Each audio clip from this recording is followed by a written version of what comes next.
Assalamualaikum warahmatullahi wabarakatuh. Minasan konnichiwa. Hajimemashite. Watashi no namae wa Raka desu. Konkai no tema wa shoujo desu. Happyo shitai to omoimasu. Yoroshiku onegai shimasu. Kali ini saya akan membahas tentang shodo atau seni kaligrafi Jepang.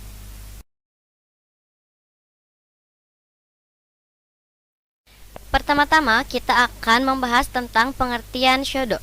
Shodo merupakan seni menulis huruf secara artistik di atas kertas dengan menggunakan kuas dan tinta. Tulisan ini memiliki teknik dan prinsip-prinsip yang mirip dengan kaligrafi Cina. Metode yang sering dipakai untuk membuat shodo adalah dengan menulis karakter menggunakan tinta di atas kertas murbei dan menggabungkan bentuk gaya tulisan dasar yang sama seperti gaya dari Cina. Gaya penulisan seperti ini bisa juga digunakan untuk membuat tulisan segel, tulisan formal, tulisan biasa, semi kursif, dan kursif. Selanjutnya kita akan membahas tentang asal mula shodo. Walaupun berasal dari Cina atau Tiongkok, shodo Jepang juga menggunakan huruf kana yang merupakan bentuk sederhana dari huruf kanji. Pada awalnya, shodo hanya berupa sebuah kegiatan menulis saja. Namun, beriring dengan waktu, shodo telah menjadi salah satu bentuk seni. Pada abad 6-7, shodo dianggap sebagai pendidikan yang wajib bagi kaum bangsawan dan samurai. Berbeda dengan zaman itu, sekarang shodo merupakan kegiatan yang dapat dilakukan oleh siapapun. Bukan hanya sebagai bentuk seni, shodo juga dipakai saat menulis kartu ucapan tahun baru. Dapat dilihat bahwa shodo sudah menjadi kebiasaan di masyarakat Jepang. Shodo sendiri mulai dikenal di Jepang setelah seorang kaligrafer Cina, Wang Shijing, datang ke Jepang dengan membawa kaligrafi yang menggunakan huruf Cina. Namun, lama-kelamaan, shodo mulai berkembang dan kini cukup banyak ditemui karya-karya kaligrafi Jepang yang menggunakan huruf katakana maupun hiragana. Kaligrafi Jepang berasal lebih dari 4.000 tahun yang lalu. Pada abad ke-29 sebelum Masehi di Cina, orang-orang menulis piktograf keagamaan di atas tulang. Tulisan-tulisan itu akhirnya berkembang menjadi alat yang dipakai untuk kepentingan negara. Perdana Menteri dinasti Qing, Lixi, memutuskan pentingnya memiliki tulisan yang seragam. Gaya tulisan yang ia kukuhkan melibatkan huruf-huruf yang semuanya bisa ditulis dengan menggunakan maksimal 8 goresan masing-masing dan dapat masuk ke dalam kotak ukuran yang telah ditunjuk.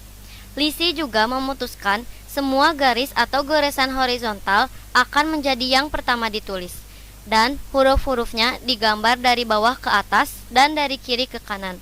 Simbol-simbol ini sangat kaku karena alat-alat yang digunakan untuk membuatnya. Penemuan kuas tinta basah memungkinkan orang-orang untuk menulis huruf lebih baik dan untuk membuat variasi ketebalan garis. Berkat kemajuan teknologi ini, gaya tulisan sekarang bisa disampaikan dengan bagaimana huruf itu ditulis. Gaya ini menjadi populer di Jepang sekitar 600 tahun sejak kalender Masehi dimulai. Tak lama kemudian dikenal sebagai karayo dan masih dipraktekkan saat ini di Jepang. Contoh tetua yang masih ada adalah prasasti yang ditulis di halo dari patung Bai Sajiaguru. Teks Shakeitai ini masih dapat ditemukan di kuil Horyuji hari ini. Harta lain dari kuil ini adalah catatan bibliografi dari Lotus Sutra Hokkaigisho, ditulis sekitar abad ke-7. Benda ini dianggap sebagai teks tertua di Jepang dan ditulis dalam huruf kursif. Dari hasil karya ini telah terbukti bahwa kaligrafi dari periode Asuka sudah sangat halus. Kaligrafi Jepang telah berkembang dan kini diajarkan sebagai subjek yang diperlukan di sekolah dasar di Jepang. Di SMA Jepang, kaligrafi adalah kelas seni elektif mirip dengan melukis atau bermusik. Banyak universitas di Jepang, termasuk Universitas Tokyo, Universitas Pendidikan Fukuoka, dan Universitas Tsukuba, memiliki jurusan yang didedikasikan untuk mempelajari kaligrafi dan melatih mahasiswanya untuk mengajarkan bentuk seninya. Para biksu Buddha melakukan praktek yang dikenal sebagai kaligrafi Zen. Hal ini berbeda dari kaligrafi normal. Landasan bentuk kaligrafi ini didasarkan pada prinsip-prinsip Zen Buddhisme, berfokus pada semangat dan melihat melebihi wujud fisiknya. Untuk menulis kaligrafi Zen, seseorang harus membersihkan pikiran mereka dan membiarkan huruf-hurufnya mengalir keluar. Keadaan pikiran yang harus dicapai untuk melakukan praktik ini disebut mushin, yang berarti mengosongkan pikiran. Istilah ini diciptakan oleh filsuf terkenal Jepang, yaitu Nishida Kitaro. Kaligrafi Jepang adalah contoh bagaimana suatu tugas yang bermanfaat, seperti menulis, bisa diubah menjadi sebuah seni. Meskipun seni ini telah berkembang banyak sepanjang sejarah Jepang, tapi masih merupakan bentuk seni yang sangat populer di Jepang.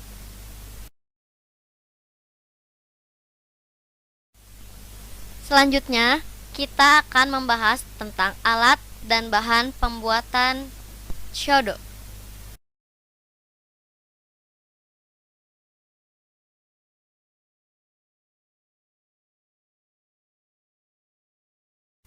Alat dan bahan untuk pembuatan shodo ada 6. Yang pertama, shitajiki, alas untuk kertas, biasanya yang lembut dan berwarna hitam. Yang kedua ada buncin, digunakan untuk menjepit kertas agar tidak bergeser.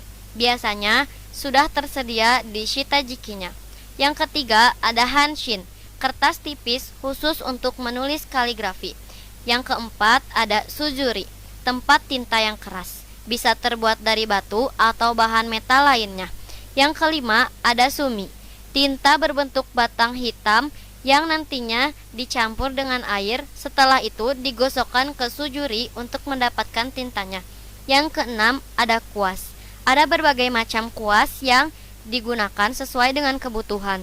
Kuas yang dipakai untuk shodo dibuat dengan menggunakan bulu dari domba, musang, atau kuda. Kuas dengan bulu domba dipakai saat ingin mengekspresikan sesuatu dengan lembut, sedangkan kuas dengan bulu musang dan bulu kuda dipakai saat ingin mengekspresikan sesuatu dengan tegas.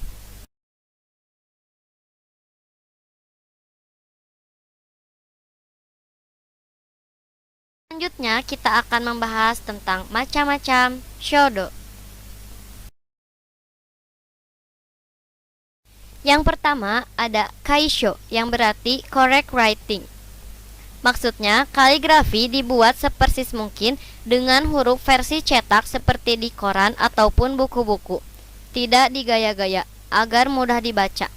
Kaligrafi model inilah yang pertama dipelajari para siswa sekolah dasar, karena penulisannya tidak jauh beda dengan yang mereka gunakan sehari-hari. Dengan begitu, model kaisho bisa dengan mudah mereka pelajari. Yang kedua ada gyosho, berarti traveling writing. Huruf yang digunakan adalah shodo dibuat sedikit miring. Berbeda dengan kaisho yang kesannya tegas, gyosho terlihat lebih santai. Penulisannya sama seperti tulisan tangan dengan bagian-bagian ujung yang terlihat lebih tumpul.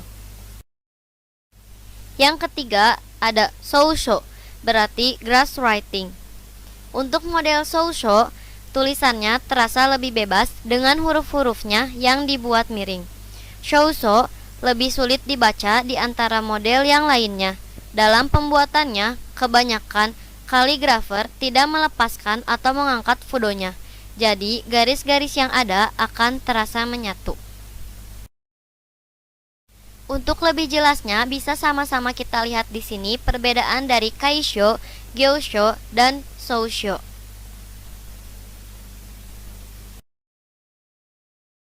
Selanjutnya akan sama-sama kita lihat beberapa karya seni dari shodo.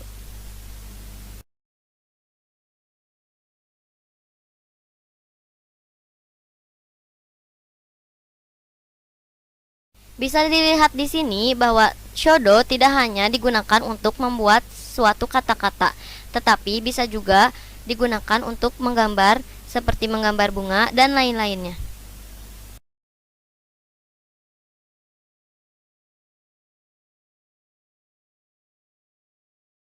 Selanjutnya, mari kita sama-sama lihat video cara pembuatan shodo.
Hai, minasan, watashi kara no happyo wa ijo desu. Go seicho arigatou gozaimasu. Sayonara. Wassalamualaikum warahmatullahi wabarakatuh.